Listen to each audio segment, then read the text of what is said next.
दोस्तों नमस्कार। आपके अपने YouTube चैनल बातें साहित्य की पर आप सभी का एक बार पुनः हार्दिक स्वागत। मित्रों, विभिन्न परीक्षाओं के पाठ्यक्रमों में कबीर ग्रंथावली के कुछ पद दिए हुए हैं। आइए आज के इस वीडियो में हम डॉक्टर श्याम सुंदर दास द्वारा संपादित कबीर ग्रंथावली के कुछ पदों को देखते हैं। प्रथम पद राग गौड़ी में है। कबीर कहते हैं, दुल्हनी गावहु मंगल चार, हम घरी आए हो राजा राम भरतार। दुल्हनी गावहु मंगल चार, तन रत करी मैं मन रत करी हूँ, पंच तत्व बराती। राम देव मोरे पाहुने आए, मैं जोबन मैं माती। शरीर सरोवर बेदी करी हूँ, ब्रह्मा वेद उचार। राम देव संगी भावरी ले हूँ, धनी धनी भाग हमार। सुर 33 कौतिग आए, मुनियर सहसा 88। कहे कबीर हम ब्याही चले हैं, पुरुष एक अविनाशी। मित्रों, दुल्हनी अर्थात सौभाग्यवती स्त्री, मंगलचार अर्थात विवाह संस्कार के अवसर पर गाए जाने वाले मंगल गीत, भरतार अर्थात पति, रत अर्थात अनुरक्त, पंचतत्व अर्थात पांच तत्व जिनसे यह शरीर बना है, अर्थात पृथ्वी जल तेज वायु और आकाश। पाहुने अर्थात अतिथि, भांवरी अर्थात विवाह परिक्रमा या फेरे, धनी धनी अर्थात धन्य धन्य, कौतिग अर्थात कौटिक या करोड़, मुनियर अर्थात मुनिवर। मित्रों, कबीर इस पद में आत्मा परमात्मा के दाम्पत्य भाव की सुंदर और मार्मिक अभ्यंजना करते हैं। प्रस्तुत पद में परम पुरुष से अपने आध्यात्मिक मिलन का वर्णन विवाह के रूपक द्वारा करते हुए कबीर कहते हैं कि दुल्हनी गावहु मंगलचार, कि हे सौभाग्यवती नारियों, तुम विवाह के मंगल गीत गाओ। हम घरी आए हो राजा राम भरतार, आज मेरे घर पर स्वामी राम परम प्रभु आए हैं।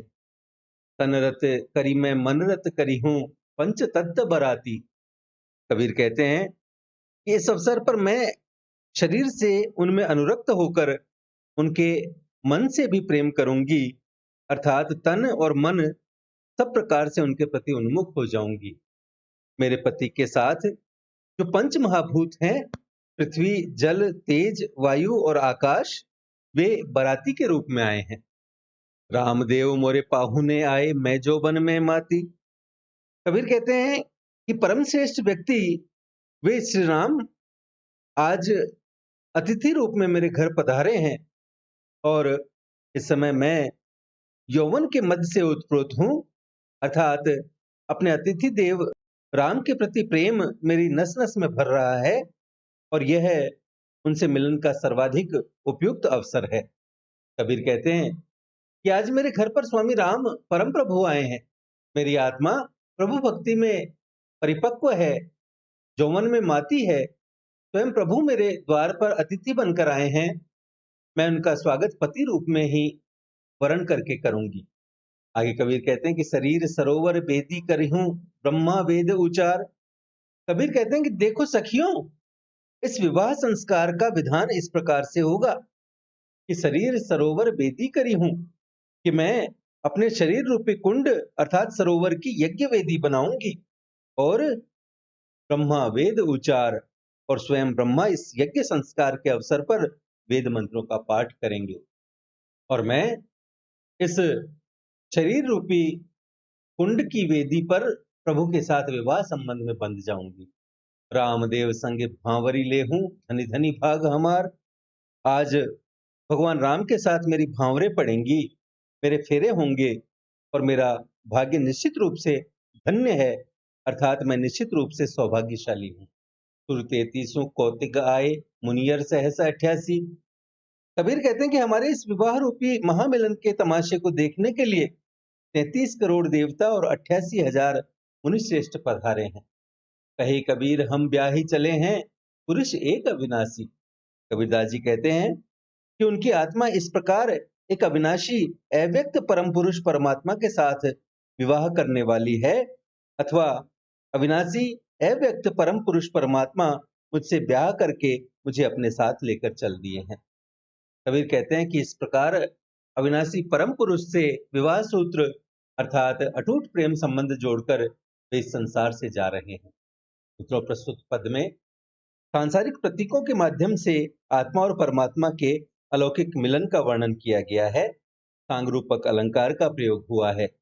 यहाँ कबीर अपनी विचारधारा के प्रतिकूल 33 करोड़ देवता और 88,000 मुनियों और ब्रह्मा आदि का उल्लेख करते हैं, किंतु इसका तात्पर्य यह नहीं कि कबीर बहुदेववाद अथवा अंधविश्वास से अन्य देवी देवताओं को मानते थे। इन सब का उल्लेख केवल यहाँ उस परम मिलन की अद्भुतता दिखाने के लिए ही किया गया है। इससे अन्य अर्थ निकालना कबीर के साथ अन्याय होगा। अगले पद में कबीर कहते हैं कि बहुत दिनन थे मैं प्रीतम पाए, भाग बड़े घरी बैठे आए। मंगलाचार माही मन राखो, राम रसायन रसना चाशों। मंदिर माही भया उजियारा, ले सुती अपना पीव पियारा। मैं रनि राशि जे निधि पाई, हमई कहाँ यहु तुम्ही बड़ाई। कहे कबीर मैं कछु न कीन्हा, सखी सुहाग राम मोहि दीन्हा।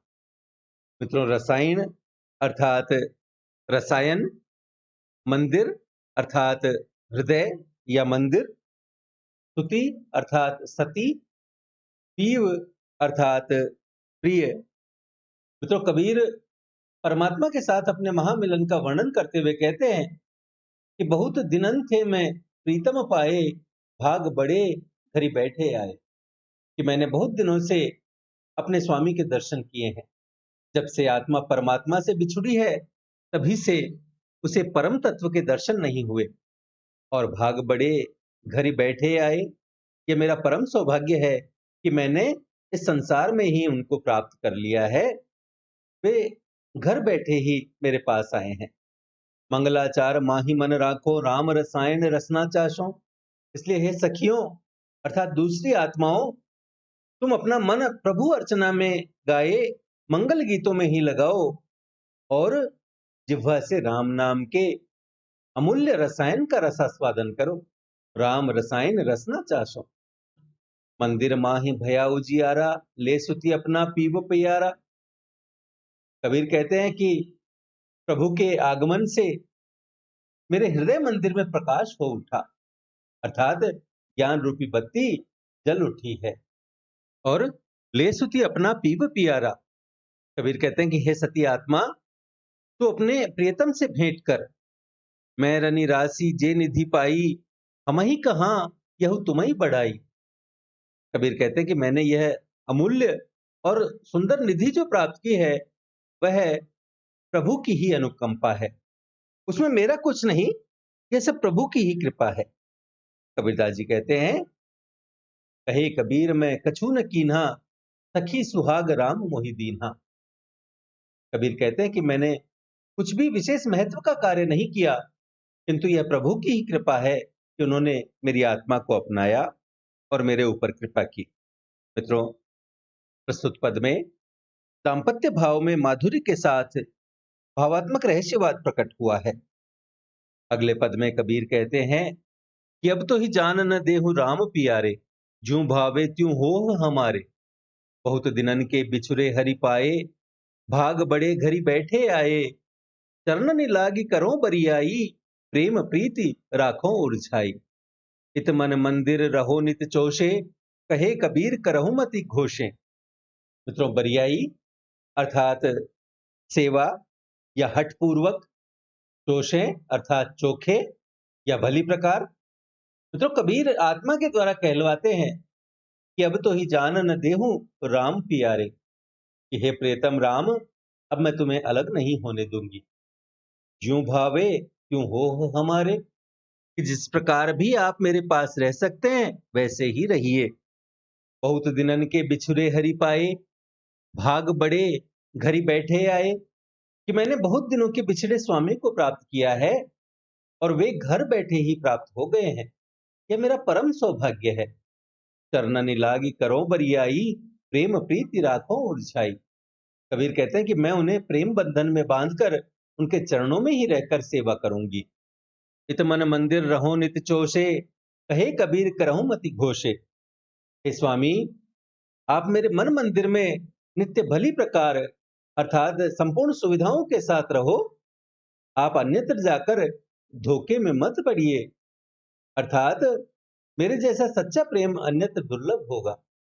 मित्रों, प्रस्तुत पद में भावात्मक रहस्यवाद प्रकट हुआ है। संयोग, श्रृंगार और माधुर्य गुण का प्रयोग किया गया है तथा रूपक अलंकार का प्रयोग किया गया है।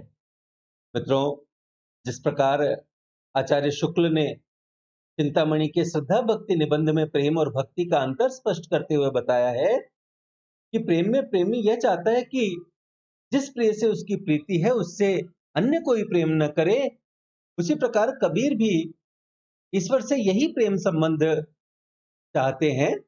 इस पद की अंतिम पंक्ति में कहते हैं कि आप मेरे मन मंदिर में ही नित्य भली प्रकार रहिए, आप अन्यत्र जाकर धोखे में मत पड़िए, मेरे जैसा सच्चा प्रेम आपको अन्यत्र दुर्लभ होगा। मित्रों, भक्ति की यदि बात की जाए तो भक्त यह चाहता है कि जिस आराध्य को मैं पूज्य मानता हूं उसे सब पूज्य माने। और इस दृष्टि से देखा जाए तो यहाँ कबीर की भावना भक्ति क्षेत्र की नहीं अपितु प्रेमी की ही भावना है, और ईश्वर से यही प्रेम संबंध उन्हें रहस्यवादी कवि की कोटि में रखता है। अगले पद में कबीर कहते हैं कि मन के मोहन बीठुला, यह मन लागो तो हिरे, चरण कमल मन मानिया और न भावे मोहिरे। छटदल कंवल निवासिया, चहु को फेरी मिलाई रे, तहु के बीच समाधियां, तहां काल न पासे आई रे। अष्ट कंवल दल भीतरा, तहां श्री रंग केली कराई रे, सतगुरु मिले तो पाइए नहीं तो जन्म अक्यारथ जाई रे। कदली कुसुम दल भीतरा, तहां 10 अंगुल का बीच रे, तहां दुआरस खोज ले, जन्म होत नहीं मीच रे। पंक नाल के अंत रे, पश्चिम दिशा की बाट रे, नीझर झरे रस पीजिए तहां भंवर गुफा के घाट रे। त्रिवेणी मनाह नहवाइए, सुरति मिले जो हाथ रे, तहां न फिरी मघ जोइए, सनकादिक मिली है साथ रे। गगन गरज मघ जोइए, तहां दिशे तार अनंत रे, बिजुली चमकी घन बरसी है, तहां भीजत है सब संतरे। सोडस कंवल जब चेतिया, तब मिल गए श्री बनवारी रे, जुरा मरण ब्रह्म भांजिया, पुनरपि जन्म निवारी रे। गुरु गमिते पाइए, जसी मरे जिन कोई रे, तही कबीरा रमि रया, सहज समाधि सोई रे। मित्रों, बीठुला अर्थात विठलनाथ जी, छटदल कंवल अर्थात 6 पंखुड़ियों वाला कमल अर्थात स्वादिष्ठान चक्र, अष्टकमल अर्थात 8 पंखुड़ियों वाला कमल अर्थात सुरति चक्र, तहु के बीच समाधियां अर्थात मूलाधार चक्र से होकर स्वादिष्ठान चक्र में कुंडली को पहुंचाने के लिए लगाई गई समाधि, श्रीरंग अर्थात परमात्मा, केली अर्थात क्रीड़ा, अक्यारथ अर्थात व्यर्थ, कदली कुसुम दल अर्थात केले के समान रीढ़ की हड्डी में नाड़ियों का बिछा हुआ पुष्पवत जाल, दुआरस अर्थात 12 पंखुड़ियों वाला अर्थात अनाहत चक्र, मीच अर्थात मृत्यु, बंकनाली अर्थात सुषुम्ना, नीझर झरे अर्थात निर्झर झर रहा है या अमृत बरस रहा है, भंवर गुफा अर्थात सहस्रार कमल, सुरति अर्थात साधना या ब्रह्म का साक्षात्कार, त्रिवेणी अर्थात तीनों नाड़ियों का मेल, षोडश कंवल अर्थात विशुद्धाग्य चक्र, और झंसी मरे अर्थात प्रयत्न करता हुआ मर जाए या अत्यधिक प्रयत्न करे। मित्रों, प्रस्तुत पद में कबीर ने हठ योग साधना और समाधि द्वारा परम तत्व की प्राप्ति का विवेचन किया है। कबीर कहते हैं कि मन के मोहन बीठुला, यह मन लागो तो हिरे, कि हे मन के स्वामी, मन को मोहित करने वाले विठल स्वामी, मेरा मन तो आप में पूरी तरह लग गया है, मेरा मन केवल आप में ही अनुरक्त है। चरण कमल मन मानिया और न भावे मोहिरे, आपके चरण कमलों में ही मेरा मन लगता है, मुझे अन्य कुछ भी प्रिय नहीं है। छटदल कंवल निवासिया, चहु को फेरी मिलाई रे। कबीर कहते हैं कि यह मन शटदल कमल में अर्थात स्वाधिष्ठान चक्र में लग जाए ऐसा मिलन करवाइए। दुह के बीच समाधियां तहां काल न पासे आए रे। कबीर कहते हैं कि स्वाधिष्ठान चक्र में मूलाधार चक्र से कुंडलिनी को पहुंचाने में जो समाधि लगाई जाएगी, उससे मृत्यु का भय दूर हो जाएगा। अष्ट कमल दल भीतरा श्रीरंग केली कराई रे। इससे ऊपर स्वाधिष्ठान चक्र और सुरति चक्र के मध्य जहां महाप्रभु रंग जी क्रीड़ा करते हैं, अर्थात अष्टकमल और सुरति कमल के मध्य ईश्वर का निवास है। सतगुरु मिले तो पाइए, नहीं तो जन्म अक्यारथ जाई रे। कबीर कहते हैं कि यदि सच्चा गुरु मिल जाए तो इन रंगजी को प्राप्त किया जा सकता है, अन्यथा जीवन व्यर्थ है। अर्थात यदि सद्गुरु प्राप्त हो जाए तो वहां तक पहुंचा जा सकता है, अन्यथा यह जन्म व्यर्थ ही चला जाता है। कदली कुसुम दल भीतरा तहां 10 अंगुल का बीच रे। तहां दुआरस खोज ले जन्म होत नहीं मीच रे। कबीर कहते हैं कि कदली तुल्य रीढ़ की हड्डी के मध्य जो नाड़ी जाल है, मूलाधार चक्र से हृदय चक्र तक पहुंचने में 10 अंगुल की दूरी है। यहाँ 12 दल वाला कमल है, जिसकी प्राप्ति से मृत्यु नहीं होती। मित्रों, हठ योग के अंतर्गत मूलाधार चक्र और अनाहत चक्र के बीच केवल 10 अंगुल की दूरी पर स्थित अनाहत चक्र में आत्मा रम जाना चाहती है, क्योंकि यहाँ साधक को जन्म मृत्यु से छुटकारा मिलता है। पंख नाली के अंतरे पश्चिम दिशा की बाट रे। नीझर झरे रस पीजिए तहां भंवर गुफा के घाट रे। तो कबीर कहते हैं कि सुषुम्ना यदि ऊपर सहस्रार में जाकर बाईं ओर को विस्फोट करे तो वहां उस शून्य गुफा से अमृत का श्रवण होता है, अमृत झरता है।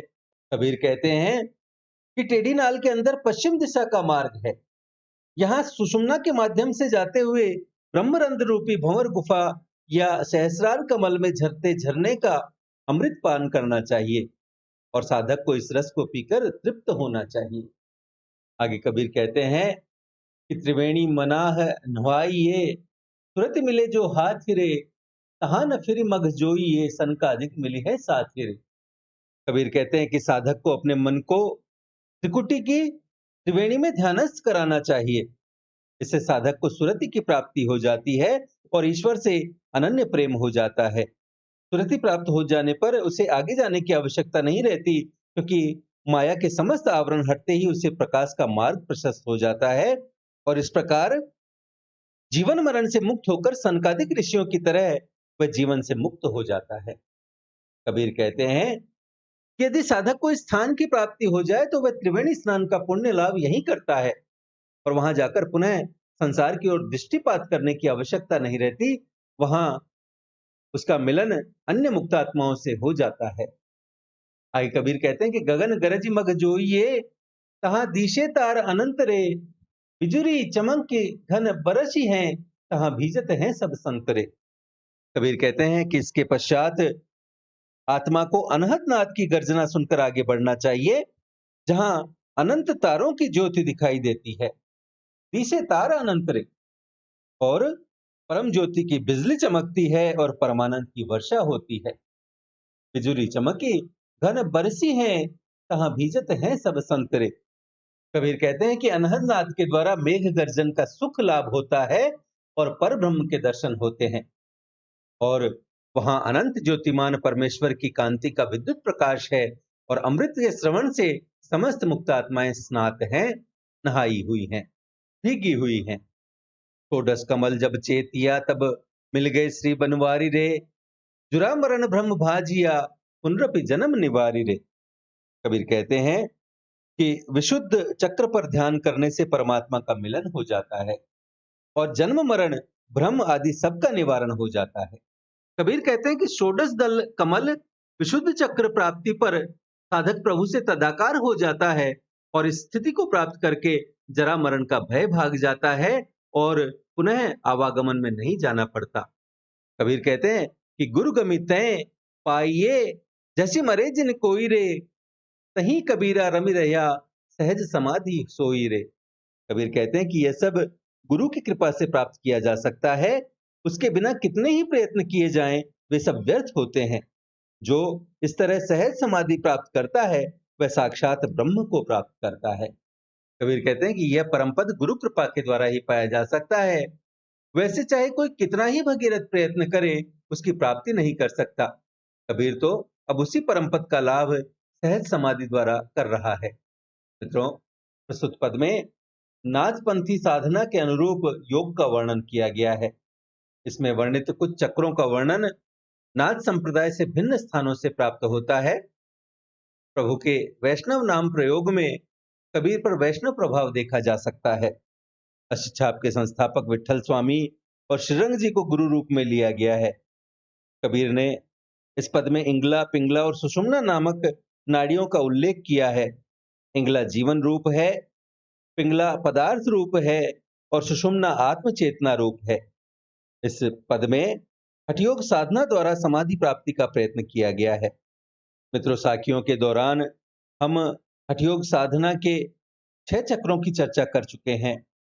ये 6 चक्र मेरुदंड में माने गए हैं। मूलाधार चक्र, स्वाधिष्ठान चक्र, मणिपुर चक्र, अनाहत चक्र, विशुद्धाग्य चक्र और आज्ञा चक्र।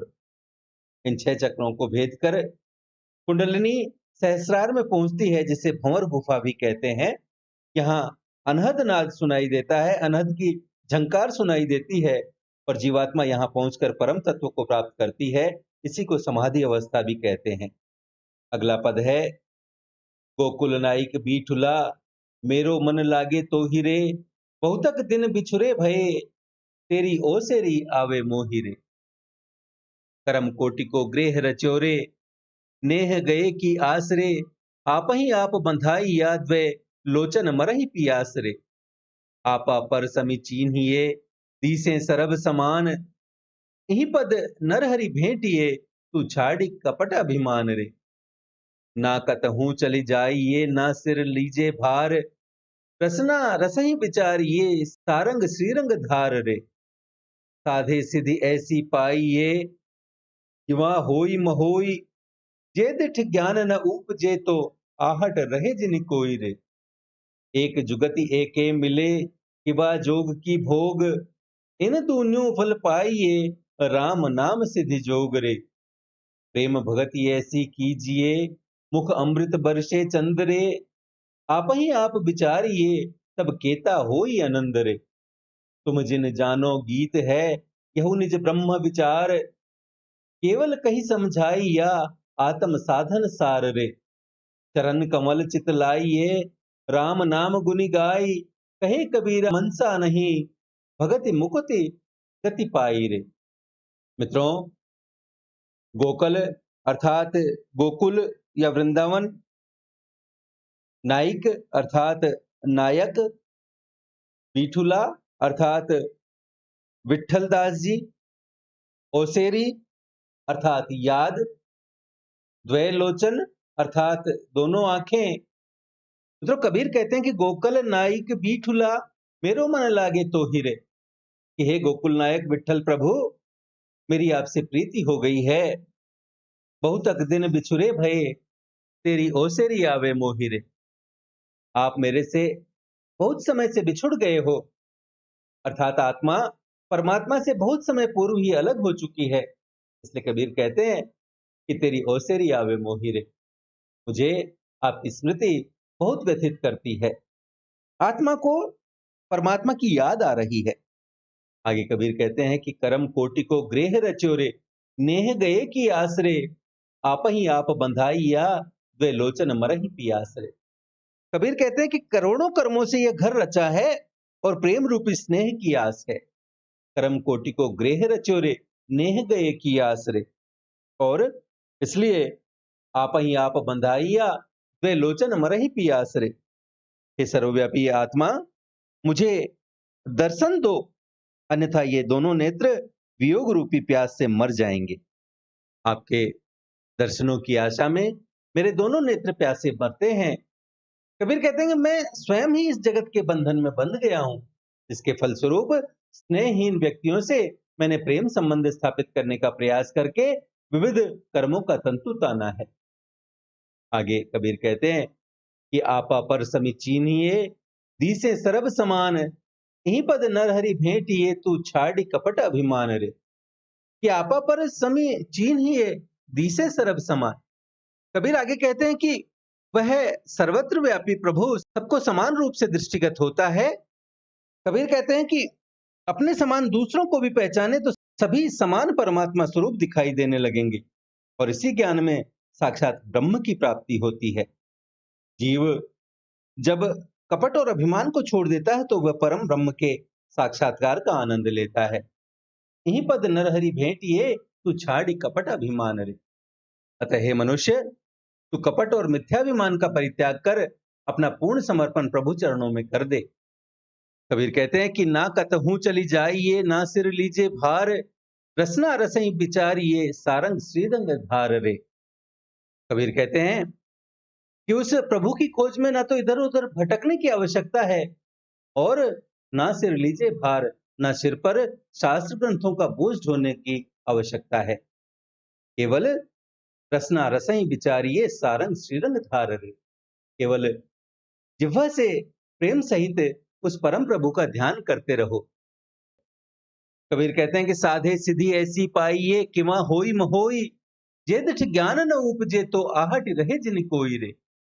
कबीर कहते हैं कि यदि मनुष्य की दृष्टि ज्ञानपूर्ण नहीं है तो वह संसार सागर में ही भटकती रहती है और अनन्य साधना से ही उस परम तत्व एवं अविनाशी ब्रह्म की प्राप्ति हो सकती है। कबीर कहते हैं कि एक जुगति एके मिले, कि बा जोग की भोग, इन दोनों फल पाइए, राम नाम सिद्धि जोग रे। कि एक समय में एक की ही साधना की जा सकती है, भोग की अथवा योग की। अर्थात योग और भोग का असंपृक्त होना वांछनीय है। इस संसार में एक ही चीज मिल सकती है, योग या भोग, लेकिन इन दोनों फल पाइए, राम नाम सिद्धि जोग रे। कबीर कहते हैं कि राम नाम जपने से यह सिद्धि प्राप्त हो सकती है कि योग और भोग दोनों का आनंद प्राप्त हो। आगे कबीर कहते हैं कि प्रेम भगति ऐसी कीजिए, मुख अमृत बरसे चंदिरे, आप ही आप विचारिए तब केता हुई आनंद रे। कबीर कहते हैं कि भक्ति में ऐसा प्रेम होना चाहिए कि उसके मुख से चंद्रमा के समान अमृत की वर्षा हो और आप ही आप विचारिए तब केता हुई आनंद रे। इससे आप स्वयं ही विचार कीजिए कि कितने आनंद की अनुभूति होगी। तुम जिन जानो गीत है, यहु निज ब्रह्म विचार, केवल कहीं समझाई या आत्म साधन सार रे। कबीर कहते हैं कि संसार ने जिसे मेरा गीत समझा है वह मनोरंजन का साधन नहीं, बल्कि स्वयं मेरा परम ब्रह्म का साक्षात्कार है और आत्मा की मुक्ति का सार है। ये सांसारिक मनुष्यों, तुम यह समझते होंगे कि यह कबीर ने यूं ही मनोरंजन के लिए गीत गाया है। वास्तव में यह तो मेरा स्वयं का ब्रह्म संबंधित दृष्टिकोण है। मैंने तो केवल आत्म साधना की विधि का कथन मात्र किया है। चरण कमल चित लाइए, राम नाम गुन गाई, कहे कबीर मनसा नहीं, भगति मुक्ति गति पाई रे। कबीर कहते हैं कि यदि आप राम नाम स्मरण कर उनके चरणों में प्रेम पूर्वक अपने चित्त का विनियोग कर देंगे तो निस्संदेह ही भक्ति के द्वारा मुक्ति प्राप्त हो जाएगी। अतः आपको राम के चरणों में चित्त लगाना चाहिए, इसमें आपको निशंक ही भक्ति से मुक्ति मिलेगी।